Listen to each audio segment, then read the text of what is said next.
This is the prosperity plot. What if you could peer inside the minds of the wealthy, not to see their bank balances, but to understand the very architecture of their thoughts? For 2 years, that's exactly what my team and I did. We embarked on an unprecedented study, not just interviewing, but living alongside 10 self-made African millionaires. Our goal was simple yet profound: to decode the mental software that powers their success. We weren't interested in their spending habits. We wanted to map their thinking habits. What we discovered were 5 distinct, powerful patterns of thought, 5 mental shifts that separated them from everyone else. And today, I'm sharing them with you. Our methodology had to be immersive. We knew a simple 1-hour interview wouldn't cut it. We needed to see them in their element, under pressure, and in moments of quiet reflection. Our group of 10 was diverse. There was a real estate magnate from Lagos who started with a single tiny plot of land, a tech founder from Nairobi whose app is now used across the continent, an agricultural entrepreneur in Ghana turning arid land into a food basket, and a quiet investor from Cape Town who built a portfolio from almost nothing. We even included a restaurateur, a fashion designer, and a financial services innovator.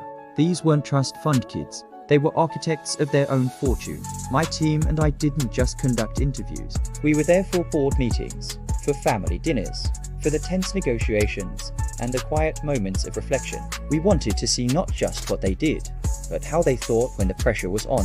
And after 2 years, the patterns emerged, clearer than we ever could have imagined. The first, and perhaps most fundamental pattern, was this: they think in decades, not days.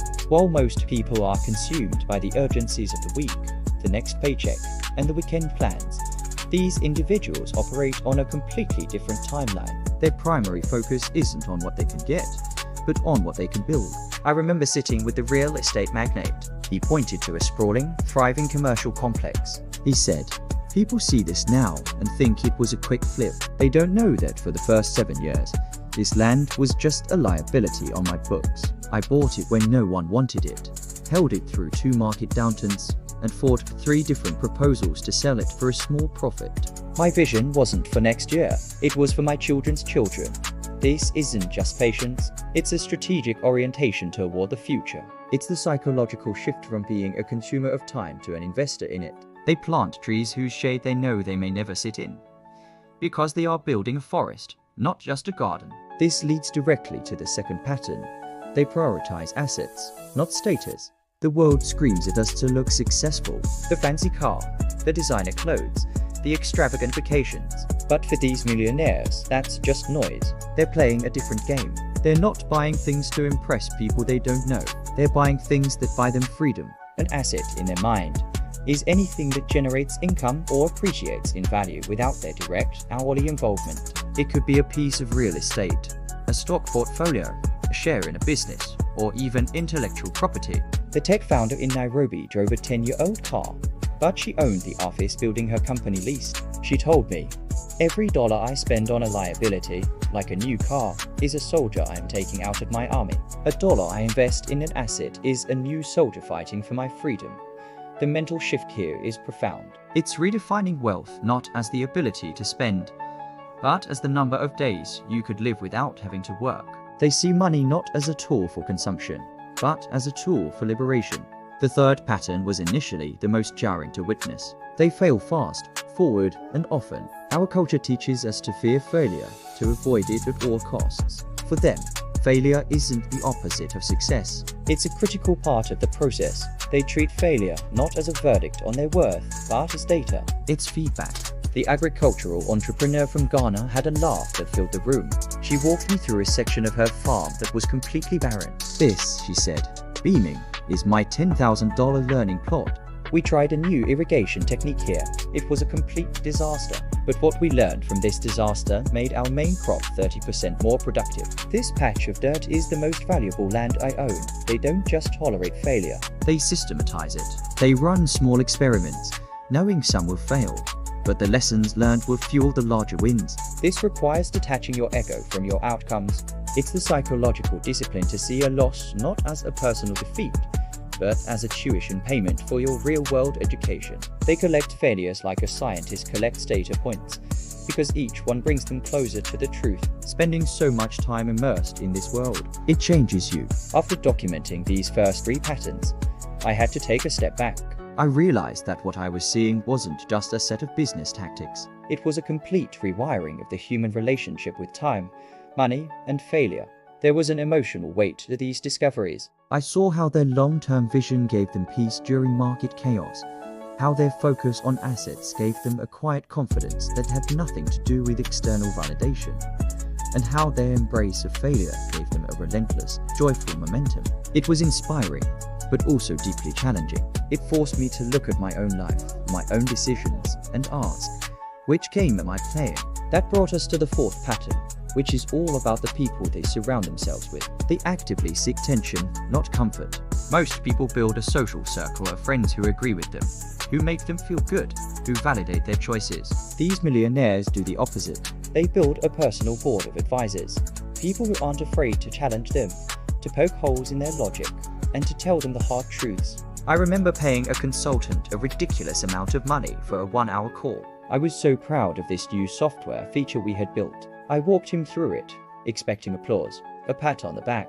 Instead, there was just silence. Then he said, "So, you spent 6 months and $250,000 building something your customers never asked for, and that your competition gives away for free."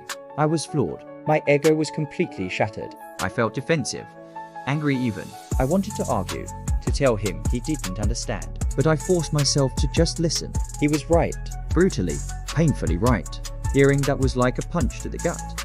But it was the tension I needed. We scrapped the feature that week. It was a costly lesson. But listening to that hard truth probably saved my company. Comfort would have bankrupted me. Tension, on the other hand, it set us on the right path. It's a moment I think about all the time. I'm grateful for that painful, expensive hour. It was worth every single penny. The quiet investor from Cape Town had a rule. If everyone in the room agrees with my idea, the meeting is a failure. It means I haven't invited the right people, or they're not being honest enough. He had one advisor, a retired history professor, whose only job was to argue against every major investment he considered. He paid this man to be his most intelligent critic. This isn't about seeking conflict for its own sake. It's about creating an environment of productive tension where ideas are forged in fire, not just casually discussed. The mental shift is moving from seeking validation to seeking truth, even when it's uncomfortable. It's understanding that true growth happens at the edge of your comfort zone, and the right people are the ones who will push you there. Finally, the 5th pattern. They always maintain a second track.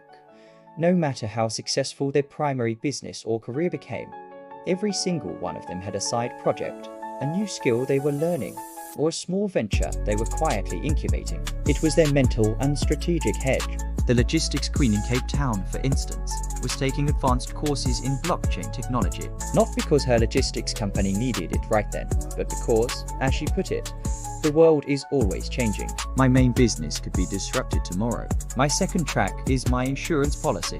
It keeps my mind sharp and ensures I am never a one-trick pony. This is the ultimate mindset of abundance. It's the belief that you are not defined by your current job title, and that your capacity to learn and adapt is your greatest asset. Decades, not days. Assets, not status. Fail forward. Seek tension. And always have a second track. These 5 thinking patterns aren't about money. They're about a fundamentally different way of navigating the world. They are the invisible architecture behind extraordinary lives. Adopting even one of them can radically change your trajectory. They require you to shift your perspective from short-term comfort to long-term creation, from looking rich to being free. Now, I want to ask you, as you listen to these 5 patterns, which one felt the most challenging for you? Which one made you the most uncomfortable? Let me know in the comments below. The discomfort is often a sign of where your biggest opportunity for growth lies. To help you get started on this journey, I've created a simple worksheet that guides you through applying one of these patterns to your own life this week. You can download it for free at the link in the description. Thank you for joining me on this journey. If this exploration resonated with you, consider subscribing for more deep dives into the mindsets that shape our world.